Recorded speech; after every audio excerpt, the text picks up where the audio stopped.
The hardest part of breaking up isn't the argument or the moment you realize it's over. It's the aftermath, the empty apartment, the quiet phone, and the haunting question, where do I go from here? I'll be honest, when Jess dumped me, I was a mess. We'd been together for almost 3 years, 3 years that felt like a lifetime. And even though I had a gut feeling we were growing apart, nothing could have prepared me for the way she dropped me. No warning, no discussion. She just walked away. It wasn't even the breakup itself that hit me the hardest. It was the way she did it. One night, she said she needed to talk. I thought it was going to be one of those, we need to communicate better, kind of talks. But no. Jess sat me down, looked me dead in the eye, and casually dropped the bomb. David, I don't think we're right for each other anymore. I've been thinking about this for a while, and I think we should end things. I remember that moment in painful clarity. I had no idea what to say, so I just nodded, trying not to cry. But she wasn't done. You know, I've been looking at things from a different perspective, she continued. And frankly, I think you're stuck. You've got potential, but you're not doing anything with it. You've been working that dead-end tech support job for the past 2 years. And what for? You're not going anywhere, David. You're just not moving forward.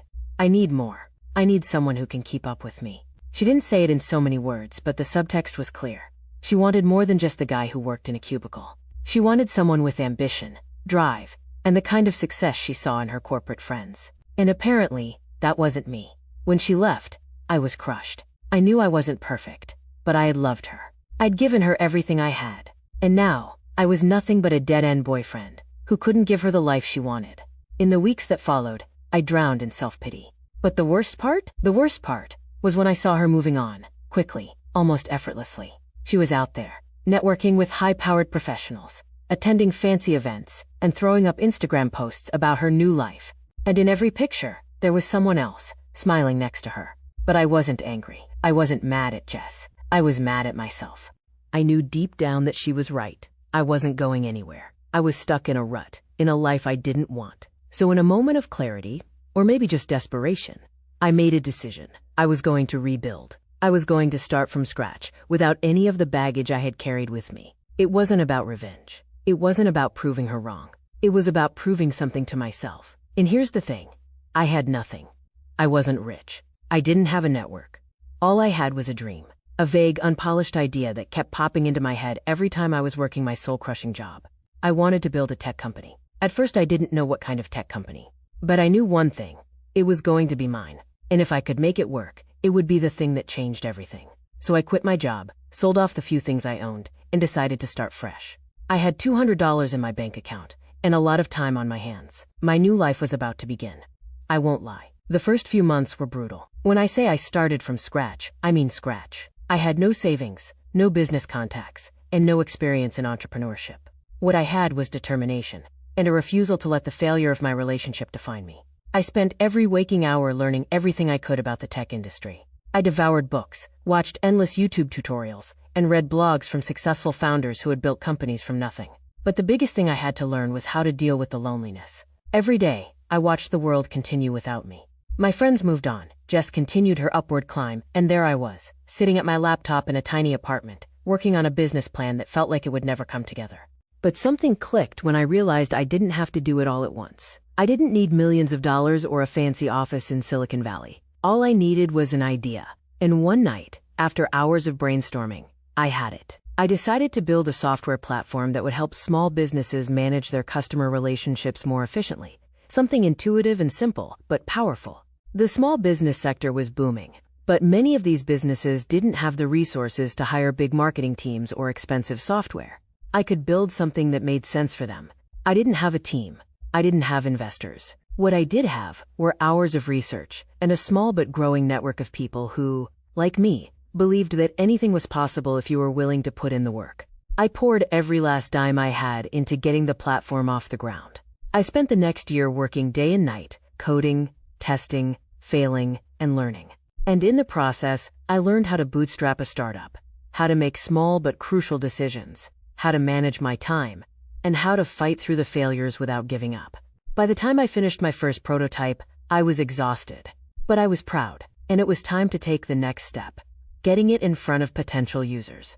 I remember the first time I showed my platform to anyone outside of my small circle of friends. It was a cold, rainy day, and I had just finished a pitch for a local startup incubator. I had no idea how it would go, but I knew this was my shot. The pitch room was full of entrepreneurs, investors, and some big-name tech people I had read about online. My heart was racing as I stood in front of them, trying to explain my vision. At first, I felt like an imposter. I had no flashy PowerPoints or fancy sales tactics. All I had was a demo of my platform and a story. And somehow, that was enough. When I finished the demo, the room was silent for a moment. I could feel my palms sweating. Then one of the investors, a guy named Mark, asked, "What makes this different from everything else out there?" It was a simple question, but one I had struggled with for weeks. I thought back to everything I had learned about my target market, small businesses struggling with complex software, and I said, this isn't about trying to do everything. It's about making the basics easy. Small businesses don't need a dozen different tools. They need something that helps them stay connected to their customers without the headaches. Mark nodded. I like that. Let's talk more. That was my first big break, and over the next few months, things started falling into place. I got a small round of seed funding, which allowed me to hire a few developers and start marketing the platform. Slowly but surely, businesses started signing up. The next 2 years were a blur of long nights, missed weekends, and a growing sense that maybe, just maybe, I was onto something big. We started small, focusing on a core group of users, getting their feedback, and refining the product. But as word spread, we grew faster than I expected. My startup started getting noticed. We got press coverage. A few more rounds of funding came in, each one helping us scale up our operations. And slowly but surely, I built a team, people who believed in the vision as much as I did. But there was always that question hanging over my head. What would Jess think? I still hadn't heard from her, not directly. I saw her posts on social media, the trip she was taking, the new job she had landed at a big tech company, but I didn't let it bother me anymore. I had bigger things to worry about. Then, one morning, while I was in a board meeting, I got a message from one of my investors. They wanted to take us public. The day my company went public was surreal. I remember the buzz in the office, the frantic last-minute checks, and the tension as we hit the trading floor. As soon as the bell rang and the stock started trading, I couldn't help but feel a rush of emotion. I had done it. After years of grinding, of starting from scratch, I had built something that was now a part of the world's economy. The journey wasn't just about money or success.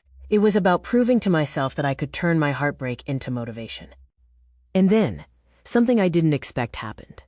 As I looked out into the crowd of investors, partners, and press, I spotted her, Jess.